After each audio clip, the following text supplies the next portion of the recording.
Today we're talking all about my genre, my jam, science fiction. I say it's my genre because I write in this genre, among others, and I love to read and watch science fiction. I love it.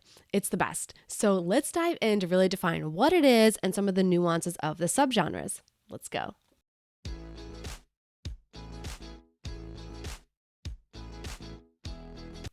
Hi, I'm MK Williams, an author and independent publisher. I love sharing my insights about all things books and publishing with you. Before I get into the details about today's topic, don't forget to hit subscribe. You'll be notified every week when I release new videos about publishing, making a career out of being an author, and now being a mompreneur. So let's cut to the main definition here. What is science fiction? Well, it's first and foremost fiction. It may be based on or inspired by scientific facts, but the story being told is made up, fabricated. It is not a science text or a detailing of what actually happens scientifically and different things. It's not real, which means the author is free to follow scientific laws or maxims at the core of the story, or they can bend them a little and maybe even extrapolate what might happen with it. So it's very open. Dictionary.com had the most succinct definition of the genre. Good job, dictionary. Science fiction, popularly shortened as sci-fi, is a genre of fiction that creatively depicts real or imaginary science and technology as part of its plot, setting, or theme. So this could be a story about robots, about a pandemic, about aliens, about space, about planets, about nutrition, about famine, about nuclear fusion or fission or radioactive spiders. Is it based in the world of science? It's science fiction. Hey guys, really quick, I just want to let you know that this video is sponsored by the Project Collusion series. The first book I ever self-published, Nail Biters, is the first book in the Project Collusion series. It is very distinctly science fiction. So what do you call a conspiracy theory that turns out to be true? In this apocalyptic thriller series, I'm exploring the worst parts of our humanity and how, against all odds, we can retain what makes us human in the face of unimaginable evil. You can get Nail Biters, which is the first book in the series, and Architects, the second book in the series, anywhere that you find great books.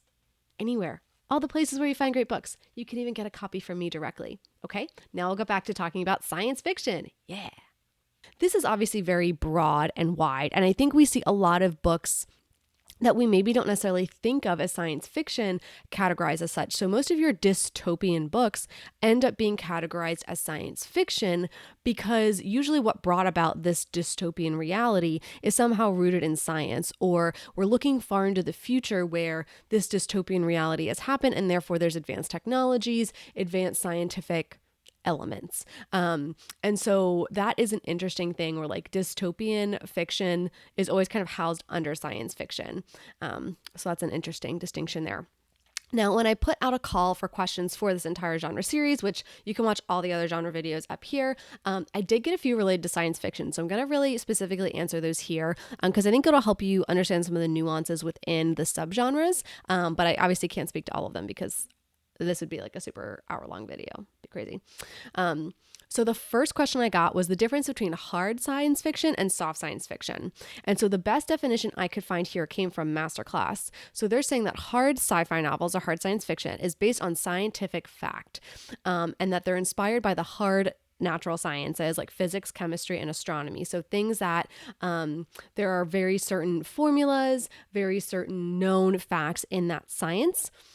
And that soft sci-fi or science fiction can be two things. It may either not be scientifically accurate, which I would think most science fiction would fall under there. Like I understand, with The Martian, that Andy Weir actually did a lot of really good research, and because he was self-publishing on a Wattpad first, he had a lot of people in the aerospace industry comment on things. So I would say The Martian is hard sci-fi because it is so factually based, but I would think most science fiction is going to fall under soft sci-fi because it's probably not as scientifically accurate. There's certain times where you just have to say, I need to bend this scientific reality or rule just to make things work for the sake of the story. And most people reading the story probably aren't experts in that field of science, and they'll just go with it. And if they are an expert, then they probably don't like it, but It happens. Masterclass also said that soft sci-fi could be if the story is inspired by the soft social sciences like psychology, anthropology, or sociology. I know mega grown calling something a soft science versus a hard science, but I think what we have to remember with the soft sciences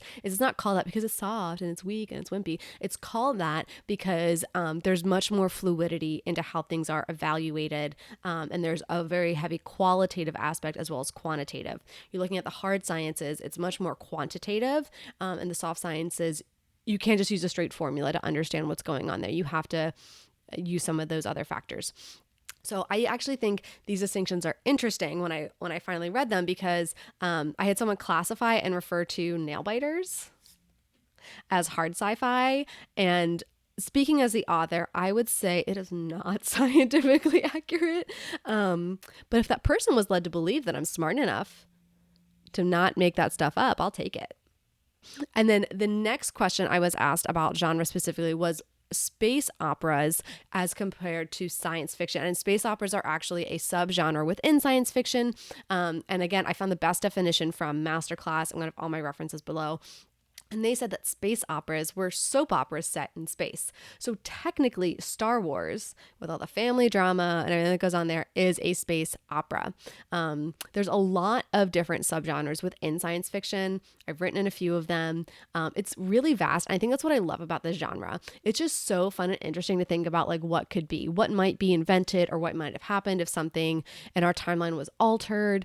It's just super fun. And while there are so many stories that show how technology can turn against us, the creation harms the creator, I think it's a lot of fun and some of the brilliant ideas people put into science fiction of how we might be able to use technology to our help, to help our species, to help our planet. And though that gives me hope. So I'm still nervous about Skynet becoming self-aware because we all should be, but I think it's really exciting to read science fiction. And so hopefully if you aren't somebody who regularly reads science fiction, I hope you give it a chance, maybe even some of my science fiction books, but I hope you give it a chance because it's a really great genre.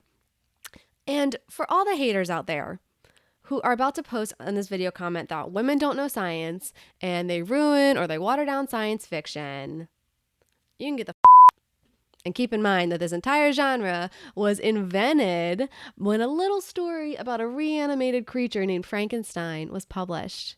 And this world hasn't forgotten it since. And who wrote that? Oh, Mary Shelley, a woman. Sit down. You can sit down. Many years before Jules Verne or Victor Hugo wrote their stories, Mary Shelley was writing science fiction. You can sit down. Thank you. All right, so science fiction. Do you like it? Do you love it? Do you write it? Do you read it? What subgenre is your jam? Let's keep nerding out in the comments below.